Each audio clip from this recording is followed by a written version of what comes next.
Hi! So if you've never seen me before, hello, my name is Maggie, and I have a small, wholesome cooking channel here on YouTube. So today I wanted to sit down and open up and be as vulnerable as I can be and just make the realest, rawest video that I've ever made, because I know that when I'm watching YouTube, I like to watch people being real, talking about their past. I like story times. I like things that are like really authentic. You know, cooking videos are great and all, they have their place, but also like I've really wanted to come on the internet for a long time and just kind of share like a little blip of my story. So if you've ever watched any of my other videos, I assume that I come off as a wholesome, sweet, nice lady, which is what I am, but I've definitely come from a very dark place. So today I wanted to share 4 things that I would assume no one would ever guess. I've actually worked with people, had coworkers, and when I've eventually opened up to them, they were all like, dang, I would have never guessed that. So anyway, the first thing that I wanted to share is that I used to be a major drug addict. So I will insert what drugs that I was addicted to up, in the video. And so I'm not talking I dabbled once in a while, like I needed these drugs to function. I was addicted to them at different times, so it wasn't at the same time, all throughout my early 20s. So it started when I was 18, 19, and then get clean, go back on drugs. It was like this whole yo-yo, but for many long periods of time, I was a full-blown addict. I've been clean now since 2016, so it's been a lot of years that I have been completely drug-free, but I definitely came from something a lot darker, a lot different. It all started basically because I was kicked out of my house before I was done with high school. So I was a senior in high school. I think I was 17. I got kicked out, and then I came from such a strict household. Like, it was so strict. I wasn't allowed to date, that when I was out on my own, I pretty much just went wild. I started partying, started dabbling here and there, doing prescription pills, and then before you know it, it was a full-on addict. Anyway, I assume no one would ever guess that by looking at me now, and I've come a very, very long way. So the next thing I wanted to talk about is I used to be a stripper. Yes. So this was at the peak of my addiction. The first time I was really addicted to drugs, I was 19 years old. I just got fired from a job, a waitressing job. I got fired because I fell asleep standing up during a meeting, or nodded out. I nodded out during this meeting and got fired, rightfully so.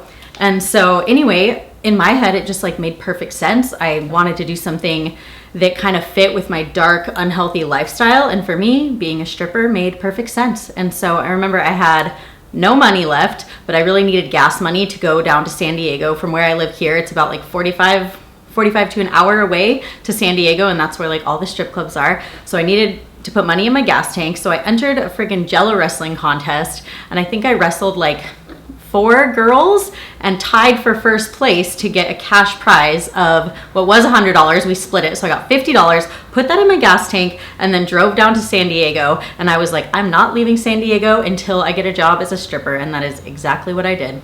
And so I tried a couple different clubs, and they were all 21 and up, and I was 19 at the time. And then I think it was like 3 or 4 clubs later, I found this like seedy little all nude 18 and up club.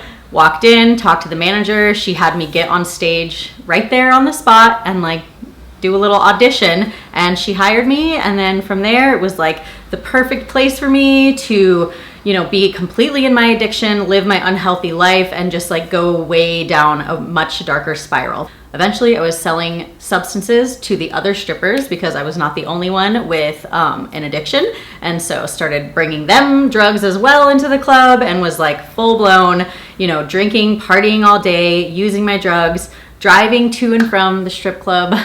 Can't believe I didn't hurt anyone. I think back to me driving and me putting myself in danger, putting other people in danger like that. And I'm just like, oh my God, I am so glad I didn't get in any accidents, hurt anyone.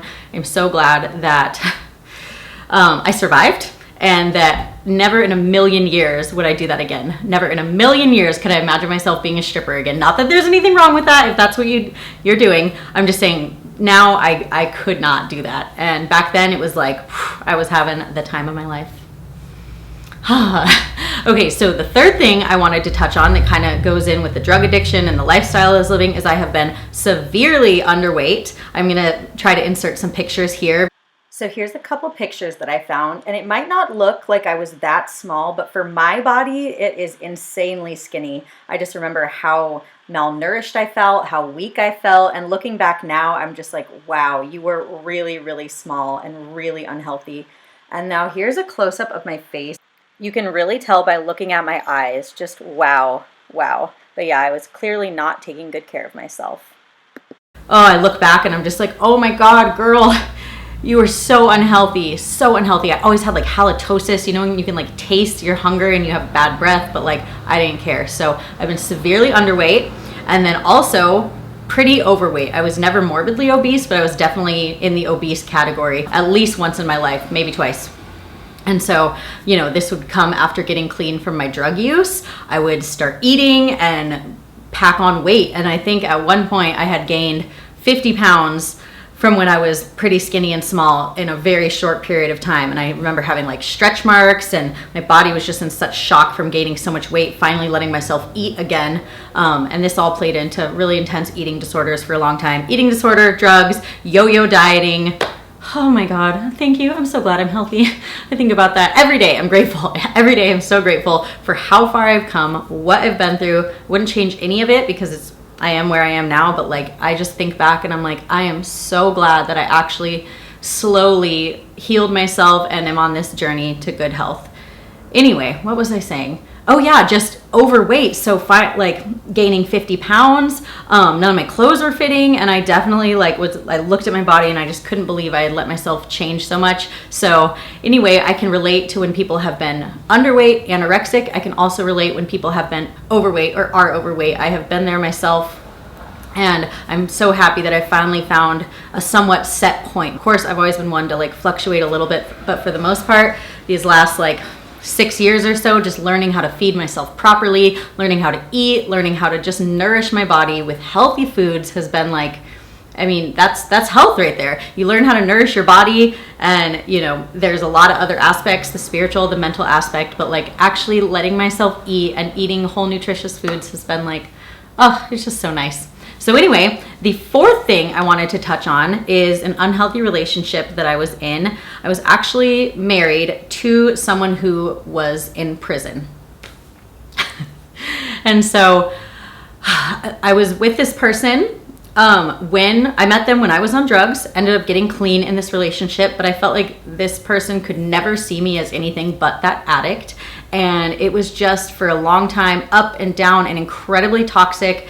And this person ended up getting arrested, going to prison, and I decided it would be a good idea to marry them after they got locked up. Even though I knew in my gut that wasn't the right thing to do, I did it anyway. This relationship was already toxic, and for some reason you just think things are gonna fix themselves or work themselves out. So yeah, I was married to someone who was in prison, but also that kind of helped me in my journey to healing myself in a way.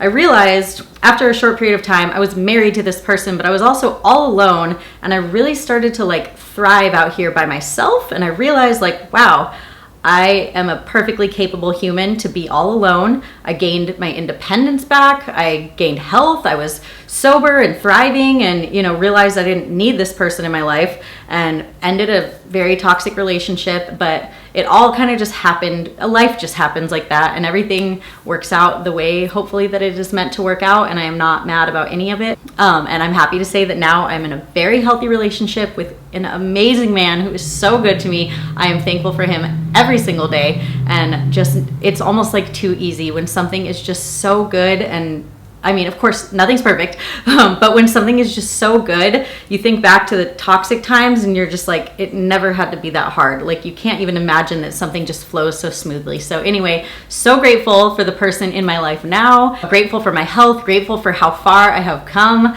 And anyway, I just kind of wanted to share a little bit of my past for anyone who may be watching. Thank you for listening. I love story times. I love when people are vulnerable. I just like stuff like this. So I want to kind of do more of these videos where I just kind of talk about things from my past, and I don't know, let me know what you think. Anyway, thank you guys so much for watching.